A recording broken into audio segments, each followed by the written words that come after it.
आचार्य ऋषि ने एक सूत्र दिया था, कलौ एकता बलम। कली काल में एकता ही बल है। बोलते हैं बंद मुट्ठी लाख की, खुल गई तो खाक की, नहीं तो राख की। आचार्य ऋषि बोलते हैं कि एकता जगी, एक ताजगी आई, मिलके रहो। एकता जगी, एकता जगी, एक ताजगी, है ना। हाँ, एक ताजगी आई, मिलके रहो। तो जैसे छोटे छोटे वृक्ष होते हैं, आंधी तूफान आता है तो झुक जाते हैं और फिर खड़े हो जाते हैं। जो बड़े पेड़ होते हैं, जो अक्खड़ बने रहते हैं, वो गिर जाते हैं। तो इसी प्रकार से परस्पर कोई भारत का नक्शा बना सकता है क्या? एक लड़का आया और उसने छोटे छोटे टुकड़े जोड़े और भारत का नक्शा तैयार हो गया। उन्होंने पूछा उस लड़के से कि तुमने भारत का नक्शा कैसे बना लिया टुकड़ों को जोड़ के? उस लड़के ने जवाब दिया कि जो नक्शे के टुकड़े थे उनके पीछे एक आदमी का चित्र बना हुआ था, मैंने उसको जोड़ा तो भारत का नक्शा तैयार हो गया। इसी प्रकार से जब मानवता आ जाती है तो वह भारत के रूप में उभर कर सामने आती है। तो इस प्रकार से यदि हम विभिन्न धर्म संप्रदाय या वर्ग में विभक्त न हो, एक दूसरे को देश बंधु के रूप में देखें, तो हमारा राष्ट्र उन्नति के शीर्ष सोपान पर खड़ा होगा, एक महाशक्ति के रूप में। आज विभिन्न धर्मों में तो बटे हैं, जातिवाद सबसे बड़ा एक शत्रु है। इसके कारण अभी पुराने लोगों ने बंटवारा किया तो बंटवारा आज तक चला आ रहा है। ठीक है, सब अपने अपने मंदिरों में पूजन करें, ये जरूरी है, अपनी वेदी में करें, लेकिन मिलकर तो करें, मिलकर तो रहें। क्योंकि पंचम काल है, वैसे ही तो इतने कम लोग बचे हैं, जनसंख्या कितनी थी और कितने बचे हैं। और ये आचार्य ऋषि ने बोला था कि 3 संतानें होना चाहिए, एक देश के लिए, एक समाज के लिए, एक अपने लिए। और कोई तो बोलता है कि 4 होना चाहिए। ये जो राष्ट्रीय नीति चली, हम 2 हमारे 2, ये गलत है। पहले चाहे आचार्य ऋषि का परिवार हो या और भी जो पुराने परिवार हैं, उनसे पूछो कितने सारे लोग रहते थे। सब अपने अपने पुण्य से आते हैं और पुण्य से काम करते हैं। पुण्य नहीं होता, एक व्यक्ति भी होगा तो भी उसका कुछ नहीं हो पाएगा, और ज़्यादा भी होंगे तो सब अपने अपने हिसाब से कर लेते हैं। क्योंकि ऐसे ही अगर स्थिति रही, अभिषेक कौन करेगा भगवान का, कौन पूजन करेगा? क्योंकि इतनी सारी प्रतिमाएं प्रतिष्ठित होती चली जा रही हैं, मंदिर बनते चले जा रहे हैं। आज फिर भी कई स्थानों पर युवा वर्ग अच्छे से अभिषेक आदि के लिए आते हैं। पहले के ज़माने में हम सुनते हैं, देखते थे, वृद्ध लोग ही बस पूजन करके चले जाते थे, युवा लोग आते ही नहीं थे। ये तो आज का ऐसा युग है कि बहुत लोग अभिषेक करने लगे, पूजन करने लगे। तो आगे चलकर क्या होगा? पूरी रिश्तेदारी खत्म होती जाएंगी। जितने रिश्ते हैं ना, कौन कौन से रिश्ते होते वो समझ गए, सबको मालूम है, बताने की जरूरत नहीं। क्योंकि ऐसे ही परिवार धीरे धीरे, अब कोई वाहन से जा रहा है, पूरा परिवार है, उसमें एक्सीडेंट हो गया, अब पूरा परिवार ही नष्ट हो गया। इसलिए कहीं भी यात्रा करने जाओ तो एक साथ नहीं जाना चाहिए, गलत है आप लोगों की। क्योंकि ऐसी कोई घटना घट गई तो पूरा परिवार चले, इसलिए शिफ्ट बाई शिफ्ट चले गए तो ठीक है। फिर तो कर्म का उदय है, वो बात अलग है। कई लोग बोलते हैं कि अरे कुछ नहीं होगा, क्या होना है, लेकिन घटना दुर्घटना से कोई बच नहीं सकता, कब किसके साथ क्या घटना घट जाए। तो इसी प्रकार से टूटी हुई रिश्तों को जोड़ने का तरीका बताता है यह प्रसंग, कि जीवन में टूटे हुए इंसानों और टूटे हुए दिलों को जोड़ने की कला का नाम ही धर्म है। धर्म क्या सिखाता है कि हम कैसे आपस में मिल करके, इसलिए तो मंदिर एक बनाया जाता है कि जिसमें लोग आकर सामूहिक रूप से पूजन अर्चना अनुष्ठान करें। अपने घर में तो सब रहते हैं, घर में जिसको जो करना, खाना पीना सोना जो करना करो, लेकिन मंदिर में मिल कर के आते हैं, पूजन करते हैं। लेकिन पूजन ऐसे भी नहीं करना कि एक दूसरे को डिस्टर्ब हो। हमने बताया था ना कि कोई भी अगर व्यक्ति आता है तो उसको सिखाना चाहिए, है ना। पूजन आहार नहीं देना जानता है, जैसे छोटे बच्चे रहते हैं, अब सब लोग बोलते एक साथ, वो घबरा जाता बेचारा, है ना। छोटा बच्चा है इतना और तुम लोग सब बोलते एक साथ, उसको अच्छे से पकड़ाओ चम्मच, बेटा दो, सीखेगा वो। तो इधर का जो महिला वर्ग है वो लगता ही नहीं है, ऐसे लगता है जैसे वो पीहर में रहते ना जैसे तो फिर भी अच्छी परंपरा है कि लगता नहीं है वैसा। तो क्या होता है ना कि अच्छे से छोटे छोटे बच्चों को संस्कार देना चाहिए, उनको आहार ध्यान के, पूजन के, अभिषेक के, कैसे हम उनको बच्चों को, छोटे बच्चों को आगे बढ़ाएं। अब बच्चा छोटा सा रहता है, वो बेचारा आता है और तुम लोग एकदम से जोर से बोलते तो घबरा जाता है, वो बेचारा डर जाता है। उसको धीरे से चम्मच, कॉन्फिडेंस पैदा करवाओ कि नहीं बेटा पकड़ लो। इसलिए बूढ़े जो लोग रहते, बच्चे रहते, उनको इसलिए बोलते कि अभी बाद में थोड़ा सा शुरू हो जाए व्यवस्थित, फील्डिंग जम जाए, क्रिकेट में बोलते ना फील्डिंग जमाई जाती ना, ऐसा ही साधु संत के साथ होता है। शुरू में आते ही क्या होता है, थोड़ा जमाने में टाइम लगता है, धीरे धीरे जम जाता है, फिर दिक्कत नहीं जाती। तो अभिषेक पूजन करने के संस्कार देना चाहिए उनको, जिससे वो आगे चलकर उनका उत्साह बढ़ता है। एक चीज़ हमने देखी है, 50-55 साल के हुए या 45 से ऊपर हुए, 50 के आसपास की बात, उत्साह कम होता चला जाता है। बच्चों में अभिषेक करने के लिए, पूजन करने के लिए, आहार दान करने के लिए पहले से तैयार हो जाते, कितना वो रहता है। हम भी जब नए नए थे, जब दीक्षा हुई, पहला पंचकर्णा हुआ तो बहुत ज़्यादा उत्साह था, प्रतिष्ठित करते ना वो अंकन्यास करते ना भगवान को, तो बहुत ज़्यादा उत्साह था। फिर धीरे धीरे करते करते अब 25 के आसपास हो गए होंगे पंचकर्णक, तो अब उतना नहीं रहता। लेकिन हाँ, जिम्मेवारी से तो काम, कई बार बहुत सारी प्रतिमाएं रहती हैं। कुंडलपुर में ऐसे ही हुआ, बहुत सारी प्रतिमाएं थी, स्वास्थ्य भी अनुकूल नहीं था और बहुत सारी प्रतिमाएं थी, तो बहुत सारी मेहनत होती गई। उस दिन आचार्य ऋषि भी नहीं आए और बहुत सारे साधु नहीं आए। तो ऐसा भी कई बार हो जाता है, प्रतिमाएं ज़्यादा रहती हैं और साधु कम रहते हैं, तो क्रियाएं तो पूरी करना है। इसी प्रकार से तो सच्चे इंसान का कार्य तो सुई धागे जैसा होता है, कैंची जैसा नहीं। कैंची क्या करती है, काटती है, सुई क्या करती है, जोड़ती है। तो अपन कैंची नहीं सुई बनो, ऐसा बोलते ना। तो मेरी दृष्टि में जो समाज को जोड़ता है वही संचय। हम लोग इसलिए ज़्यादा बोलना पड़ता है, कई बार किसी को डांटना पड़ता है कि भैया अब कोई व्यक्ति गंदोदक की बाल्टी ज़मीन में रख दे, तो हमने फिर समझाया कि देखो ये ठीक नहीं है। 3 लोग के नाथ का गंदोदक हमने बताई थी महिमा एक बार, कितना पवित्र होता भगवान का, और ज़मीन में कोई रख दे। तो ऐसी चीज़ों को तो बताना पड़ेगा, लोग नहीं तो अज्ञानता बस करते रहते हैं।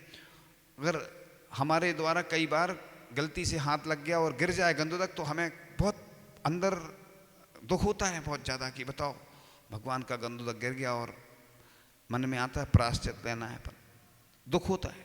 और व्यक्ति जानबूझ के गलती करे तो फिर क्या करें। और एक बार नहीं, कई बार टोकने पर ऐसी कई गलतियां लोग करते रहते हैं, तो टोकना जरूरी है। देखो अपन किसी को मार तो रहे नहीं है, लेकिन बताना तो जरूरी है, हो सकता है उसको ध्यान नहीं रहे। इसीलिए जो भी क्रियाएं की जाती हैं, सिखाने का प्रयास होना चाहिए और सीखने का प्रयास होना चाहिए। अब जिनवाणी रहती ना, पहले के लोग जिनवाणी को सिर पे रख के लाते थे, कितने उसके साथ विनय रहती थी कितनी। और अब खूब सारी पुस्तकें प्रिंट होने लगी, सुविधा हो गई, तो कहीं भी रख देते हैं। कई लोग तो चप्पल पहन के भी जाते हैं और लेते, घर जाएंगे लेके, अरे पॉलिथीन आदि में रख लो तो भी ठीक है। इसलिए तो सिद्धांत ग्रंथों को मना है छूने का, महिलाओं को, पुरुषों को। सिर्फ महाराज जी प्रच्छीधारी हैं, जो त्यागी व्रती हैं, प्रतिमाधारी, उनको पढ़ने का अधिकार दिया है, क्योंकि महान ग्रंथ हैं। जिस प्रकार से वेदी के अंदर महिलाओं आदि को प्रवेश नहीं होता है, शुद्धि का ध्यान रखा जाता है, ऐसी भगवान के साथ जो शुद्धि रखी जाती है, वही सिद्धांत ग्रंथ, जो जय धबला और महाबंद, ऐसे सिद्धांत ग्रंथों को उच्च स्थान पर विराजमान करके, जिसमें लोग उनको स्पर्श भी नहीं करें, आम जो आम वस्त्र रहते ना, जो शुद्धि के अलावा, जो धोती शुद्धि की रहती, उसके अलावा कोई स्पर्श नहीं कर सकता। महान ग्रंथ हैं वो, इसलिए तो ये महिमा बताई जाती है। महाराज जी ने बताई थी ना कि ताम्र पत्र, स्वर्ण पत्र, रजत पत्र, ऐसे, क्योंकि अपन तो चले जाएंगे लेकिन कम से कम हमारे जो ग्रंथ हैं वो सुरक्षित रहेंगे। जब भी कहीं खुदाई होती है तो ताम्रपत्र निकलते हैं। क्यों निकलते? वो उस लिखा रहता। कागज तो उम्र ज़्यादा होती नहीं है, इसीलिए अपन को ये सब चीज़ें ध्यान रखते हुए हर कार्य करना चाहिए। क्या है, लोगों की आदत रहती है इस कान से सुना, अब हमें क्या, हमें ने ठेका ले लिया। लोग ये सोचते ना हमें क्या करना, हम नहीं करेंगे तो क्या होने वाला। लेकिन यही तो अंतर होता है। देखो, साधु के अंदर ये भावना होती है कि सबका कल्याण हो, हमारी देव सहस गुरु, हमारी जिनवाणी माँ सुरक्षित रहे, हमारे संस्कार सुरक्षित रहें। लेकिन आम व्यक्ति को बस चिंता रहती हमारा पैसा सुरक्षित रहे, हमारे बच्चे सुरक्षित रहें तो उसको कोई से मतलब नहीं रहता। आम आदमी तो बस ये सोचता हमारा परिवार, हमारी कार, हमारी सरकार, हमारी दुकान, हमारा मकान, बस उससे ज़्यादा उसका दायरा नहीं रहता। लेकिन संत के अंदर भावना रहती है कि ये सब जितने लोग हैं हमारा सब परिवार है। एक माँ छोड़ते हैं तो 108 माँ तैयार होती हैं, और एक घर छोड़ते हैं तो 1008 घर तैयार हो जाते हैं प्रगान करने के लिए। हमारे घर में साधुओं के चरण पड़ जाएं, जब जो घर छोड़ता है उसकी पूरी दुनिया हो जाती है, और जो एक घर में रहता है उसका एक घर तक ही सीमित रहता है, या जितने भी जिसके घर होंगे मान लो उतने घर तक सीमित, उतनी एक ही माँ उसकी। इधर तो जितनी सब आती हैं माँ, जितनी ज़्यादा उम्र में हैं वो सब माँ हैं, बहन हैं, है ना, बेटी के समान हैं। तो इसलिए लोग साधु संतों को अपना बना लेते, अपने हृदय में बिठा लेते हैं। तो एकता से हमारा अस्तित्व कायम रहता है, विभाजन से हमारा पतन होता है। जब तक जीव मात्र के साथ एकता महसूस ना हो तब तक प्रार्थना उपवास जब तब सब ढोंगी बातें हैं।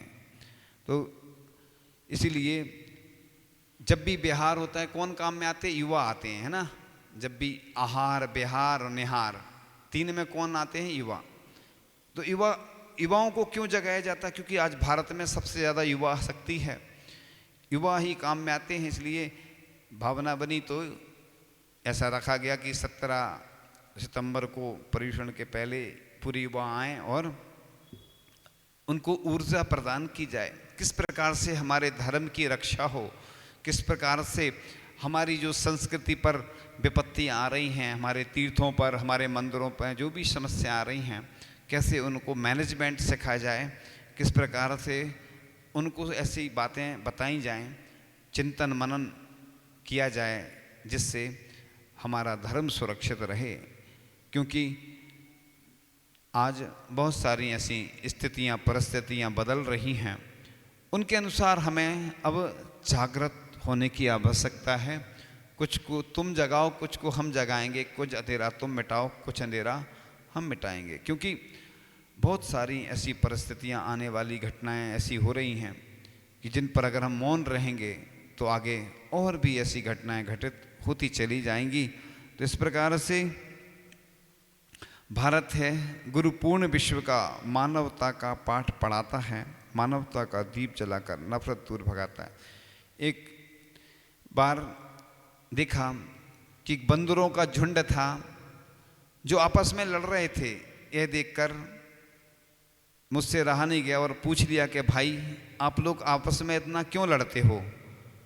तो एक बंदर ने उत्तर दिया, सुनो भले मानव, हम बंदर आपस में तो लड़ते झगड़ते हैं, लेकिन कोई अन्य जाति का जानवर, पशु पक्षी या आप जैसा मानव हमारे किसी बंदर को मारने या परेशान करने आता है तो हम लोग इकट्ठे होकर के उसको पछाड़ देते हैं या उसका जैसा भी प्रतिकार करते हैं। तो लेकिन हमारे अंदर ऐसा नहीं होता है। तो उसने कहा, आप लोगों की प्रीति दिखावटी है, लेकिन हमारा प्रेम दिखावटी नहीं हो सकता। आज भी हम एक हैं, एक थे और एक रहेंगे, और आपस में हमेशा लड़ते झगड़ते रहेंगे।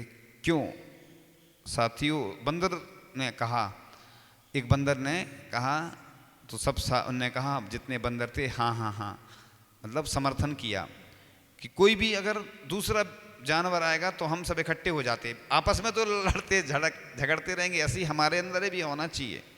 तो हे बुद्धिमान, तेरी दशा देखकर रोना आता है, लेकिन क्या करूं, उसमें मेरा भी नाम आता है। समाज पैसे की ताकत से नहीं बल्कि संगठन की शक्ति से उन्नति करती है। पानी वहीं टिकेगा जहां ढलान नहीं है, सुख वहीं रहेगा जहां तनाव नहीं है। मंदिर मस्जिद में जाकर भक्त बनने वालों, धर्म वही फलेगा जहां आपसी दुराव नहीं।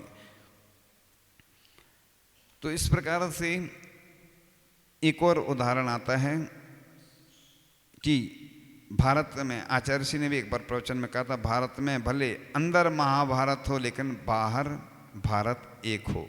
भारत और महाभारत, महाभारत होती सब जानते ना, हाँ महाभारत, तो भारत एक रहना चाहिए भले ही।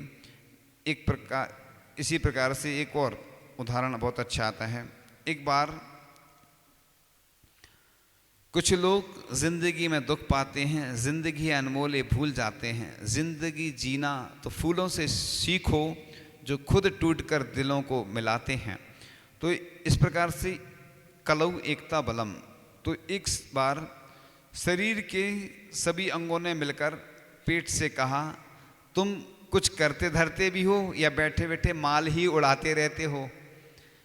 एक हम हैं कि काम करते करते मरे जा रहे हैं, यह नहीं चलेगा, तुम्हें कुछ करना ही होगा, अन्यथा हमारे रास्ते अलग हो जाएंगे। पेट ने उत्तर दिया, कैसी बातें करते हो भाइयों, काम तो मैं करता हूँ। पेट का यह उत्तर सुनकर पैरों ने दूसरे अंगों से कहा, ये कुछ तो करेंगे नहीं और बातें बनाकर माल ही चरेंगे। भाई आज से इस पेट के लिए खाना पीना बटोरने हम कहीं नहीं जाएंगे। हाथों ने कहा, हम भी आज से इसके लिए उंगलियां तक नहीं हिलाएंगे। और मुँह बोला, मैं भी इसके लिए एक कोर तक नहीं निकलूंगा। अब दांतों ने भी साथ दिया, कसम ले लो जो हम कभी इसके लिए कुछ चबाएं। इस प्रकार सभी अंगों ने एक मत से हड़ताल कर दी। अब नतीजा यह हुआ कि थोड़े ही दिनों में वे सभी दुबले हो गए। अब पैर बोले, हमसे तो चलते फिरते ही नहीं बनता। हाथों ने कहा, हमारी तो उंगलियां भी नहीं हिलती। उपवास करते ना अपन, उपवास करो तो कैसी हो जाती स्थिति, शक्ति बिल्कुल क्षीण सी हो जाती और उत्साह भी नहीं रहता। बीमार हो जाता ना कोई तो भी ऐसी स्थिति बनती है कि भोजन आदि नहीं मिलता है शरीर को, तो कमजोरी आ जाती।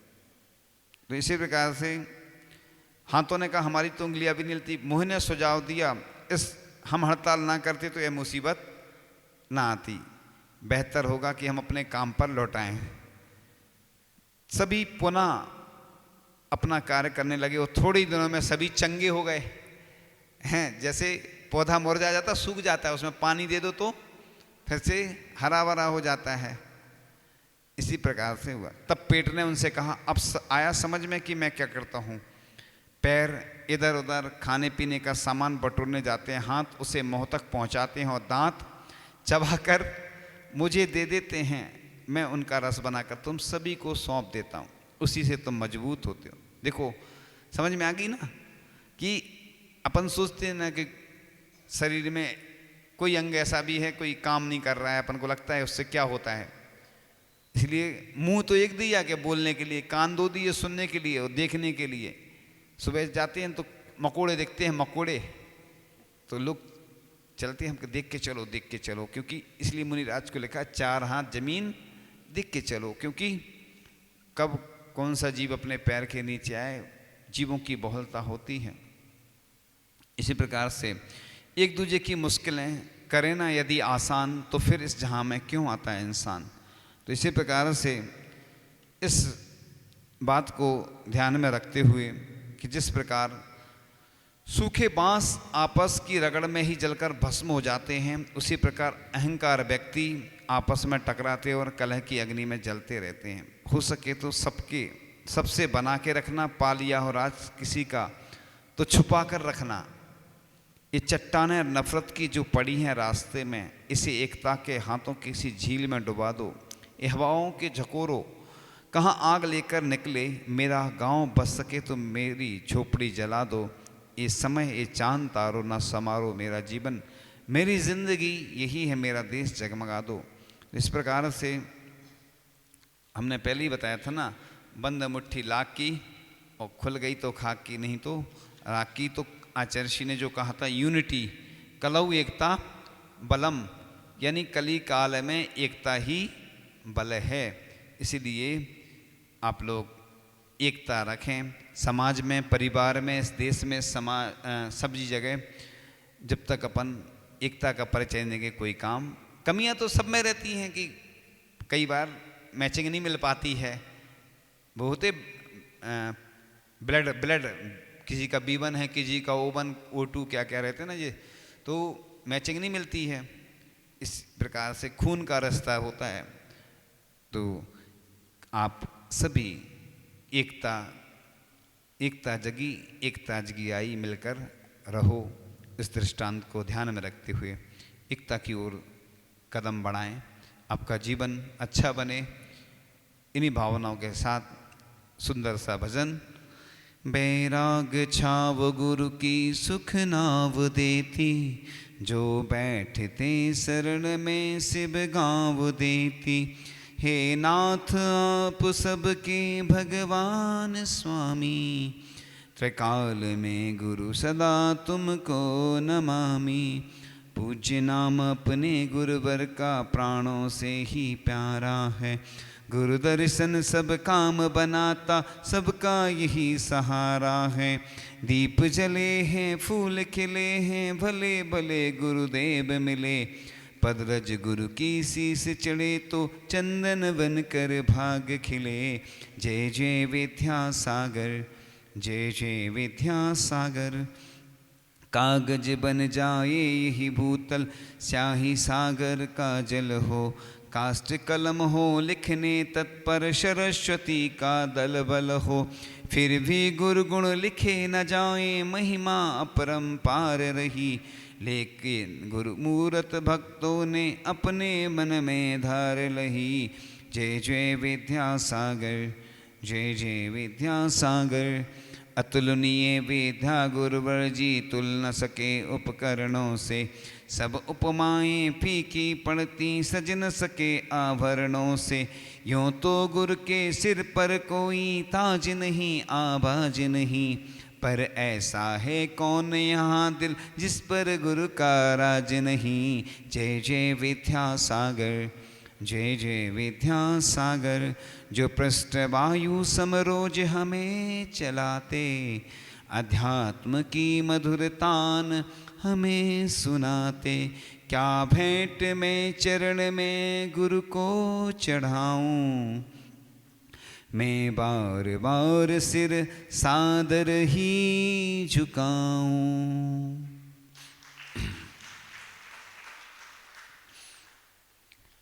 मेरे सवालों का जवाब दो, दो ना। आता है पहला प्रश्न, विनोबा भावे जी ने क्या कहा था और क्या बनाने को बोला था?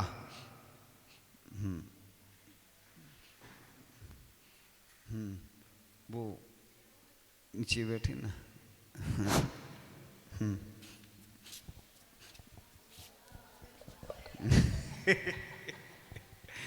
कुछ लोग बोलते ना हमसे नहीं पूछते, इसलिए हम सबसे पूछना